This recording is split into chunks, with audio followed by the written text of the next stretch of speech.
Broadcast live.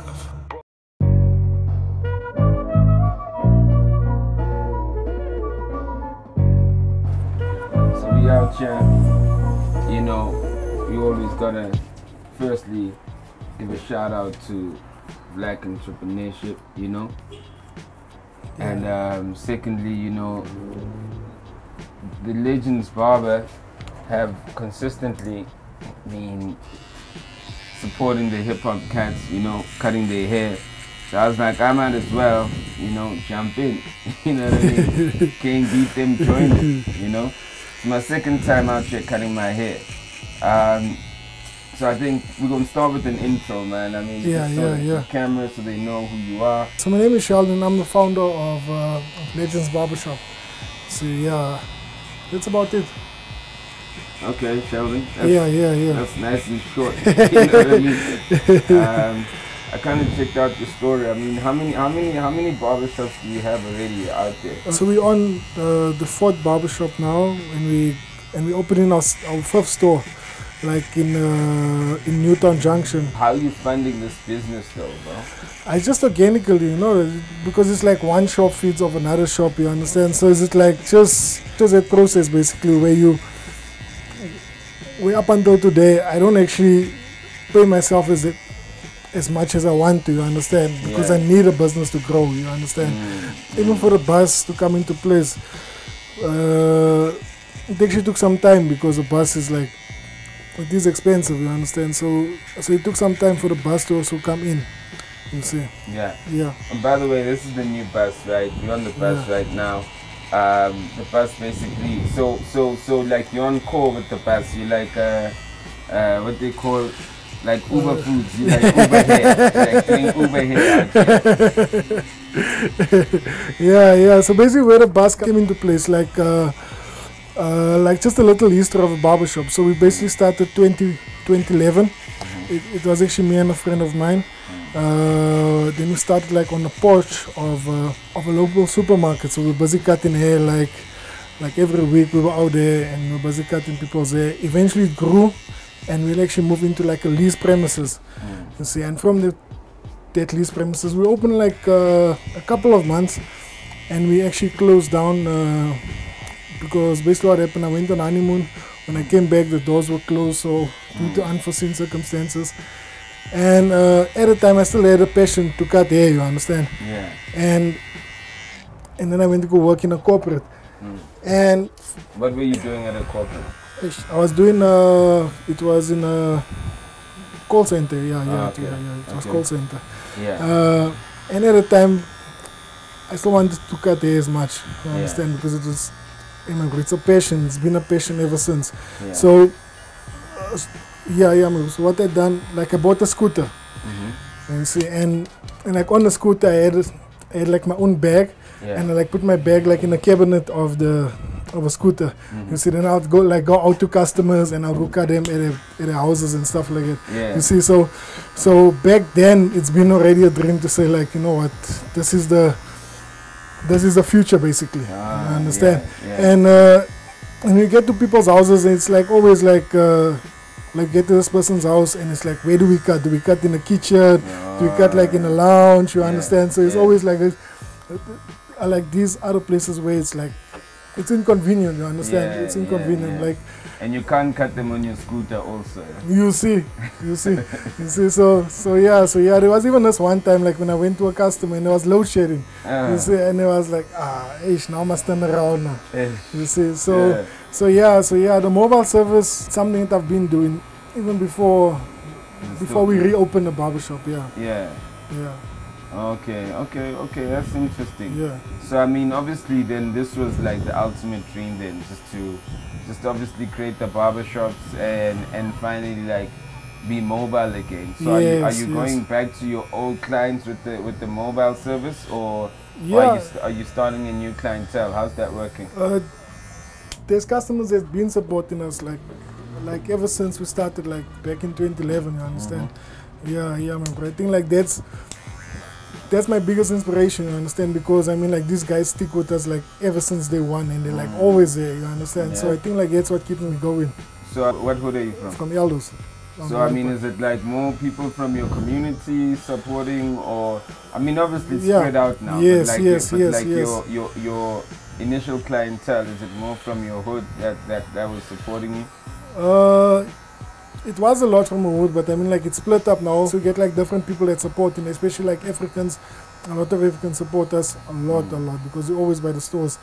Yeah, you see, so there's quite a diverse. I mean, you're literally creating a nice service though, because I mean the artists have really kind of gravitated to it, you know, because it's convenience, you know. Yeah. So some of your clients I know that you like that are in music that you work with include top of mind. Yeah. So there's Ricky, there's Nasty, there's Reason, there's who else?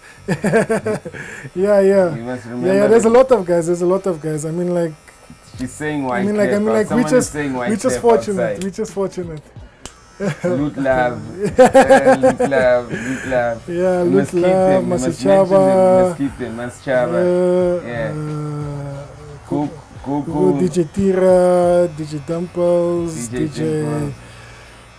Oh, it's. Yeah, my friend. Even like the soccer guys also like the soccer players and stuff also they also put us on. How did you even start attracting, I mean, the personalities that you've been having, like to cut their hair? How did you even get them in? So basically, what happened like this? Like we opened an Instagram account, no?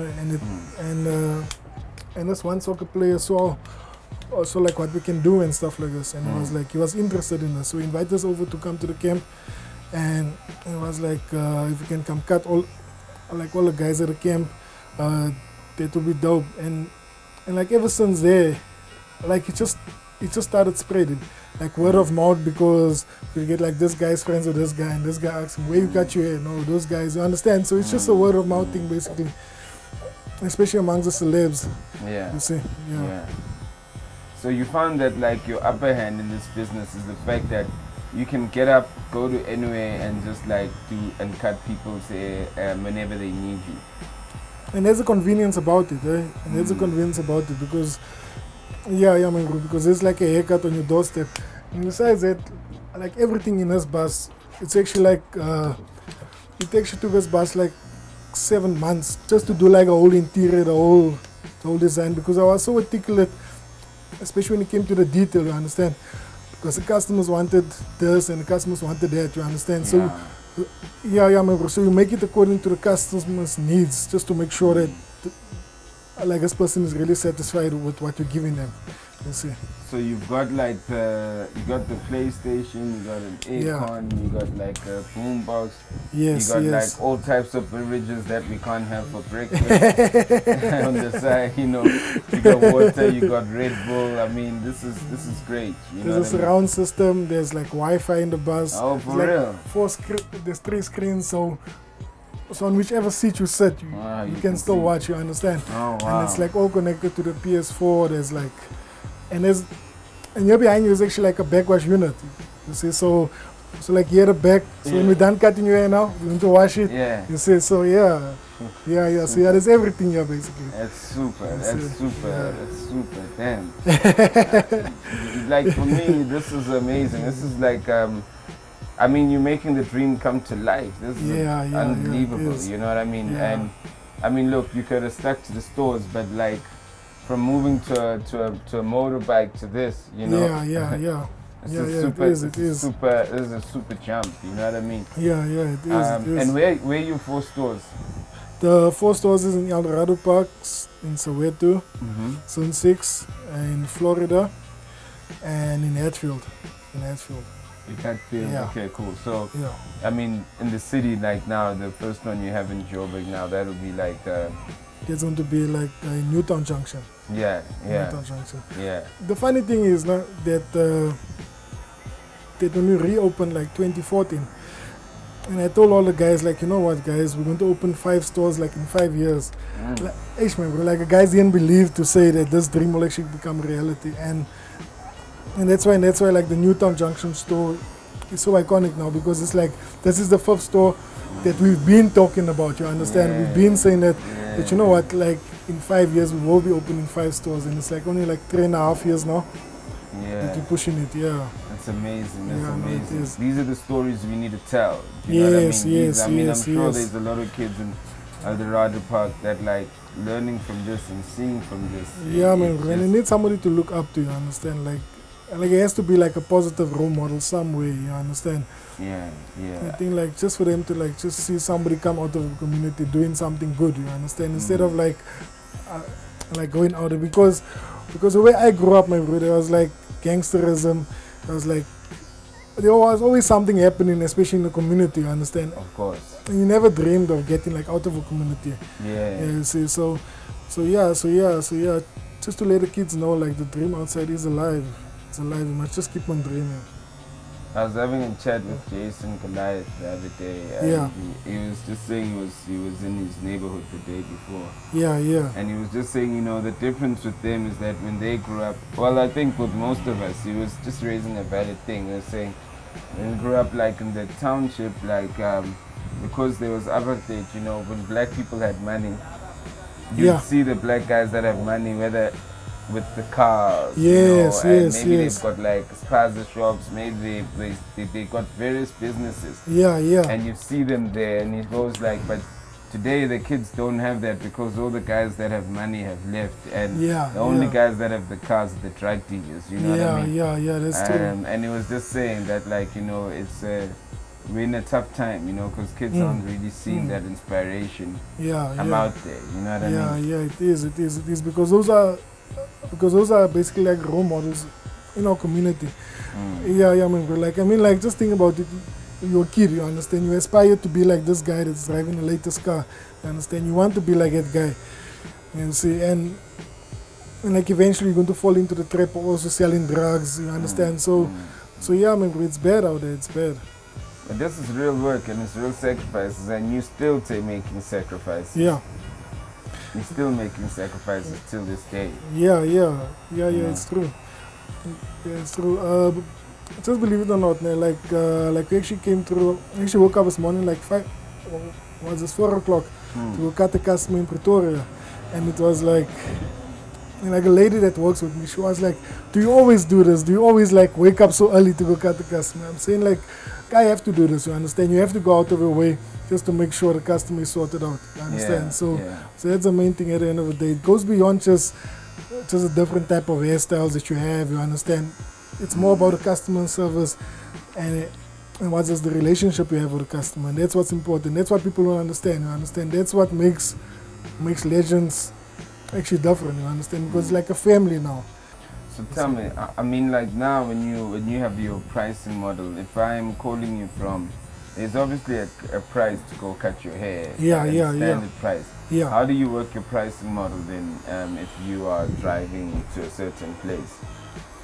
So with a bus, we got packages, you understand? So it doesn't matter like where are you in Gauteng, it will cover for that package, you understand? So I gotta check out and see the package, yeah? Yeah, you want to check it out? Yeah, of course, I gotta see the package, you know, I gotta see what it looks like. Yeah, definitely. You know, we gotta get Legends on a tour, you know. We gotta go on a tour and have Legends following us, you know. As you can see, all my guys have got too much hair. You know what I mean? I will work out something, definitely work out something. You know? Yeah. Man, I just hope, man, more strength, you know, like thanks a lot, man. you know, I hope that this is just the beginning, you know what I mean? Your entry to bigger things, you know? Hey, thanks a lot, man. I hope that you get a plane and you fly cats. You know what I mean? That's like literally I need to get a quick jet to a city, and it's I'm booking you for the flight and the haircut, you know what I mean?